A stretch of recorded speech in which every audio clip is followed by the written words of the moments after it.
اللہ کی رضا کی خاطر کسی کو ملنے جانا، اس کے ہاتھ کا بوسہ لینا، اسے گلے ملنا صرف رضا الہی کے لیے۔ اسی موضوع پر محترم صوفی محمد ضیاء بٹ معصومی صاحب بات کرتے ہوئے اور ایک حدیث پاک کا مفہوم بھی بیان کرتے ہوئے، آئیں دوستو محبت سے سماعت فرمائیں کہ جدوں کوئی شخص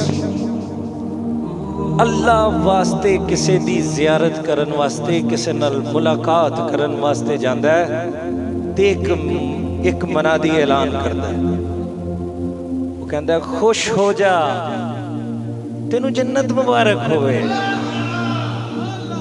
کون منادی اعلان کردا ہے؟ اے ویکھو تسی کنے جمعیاں تو ملاقات واسطے آندے ہو، ایک دوجے دی زیارت اللہ واسطے کردے ہو۔ ایتھے ساڈے مسلک نوں کئی بہت پڑھے لکھے بندے حضرت شخصیت پرستی دا نام دے دے، تسی بٹ صاحب نوں گلے ملدے ہو شخصیت پرستی ہو، تسی جناب ہاتھ چومدے ہو شخصیت پرستی ہو۔ شخصیت پرستی ہوئے جیڑی دین تو دوری دا سبب بنے۔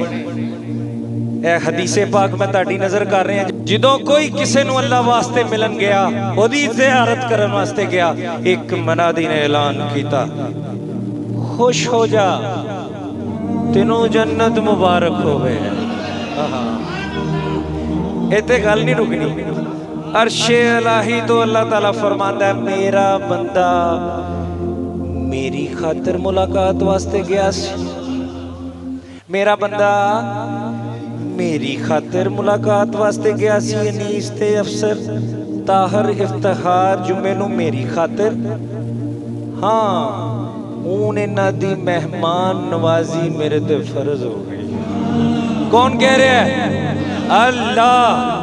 شخصیت پرستی دے فتوے لانا لیو سی اللہ دیاں صداواں بلند کرنے ہیں، سنت سجان دا چہرے تے پیغام دینے ہیں، سر نو بیت الخلا دے وچ بھی جانا تے کج کے جانا ہے، قدم قدم رسول پاک دی سنت نہ سجایا جانا ہے، او دے ہاتھ ایسے لئی چومے جاندے نے، انہوں جبیاں ایسے لئی پائیاں جاندیاں نے کہ وہ سبق ہی رسول اللہ صلی اللہ علیہ وسلم۔ اللہ فرماندا ہے میرے بندے نے میری خاطر ملاقات کیتی، اے دی مہمان نوازی میرے تے میں اے دی مہمان نوازی جنت تو گھٹ راضی ہونے ہی نہیں۔ اے صدقے جاواں اس کریم رب تو وہ کڈے انعامات دیں۔ This message brought to you by Makki Madni Welfare Society, Faisalabad. Jazakallah.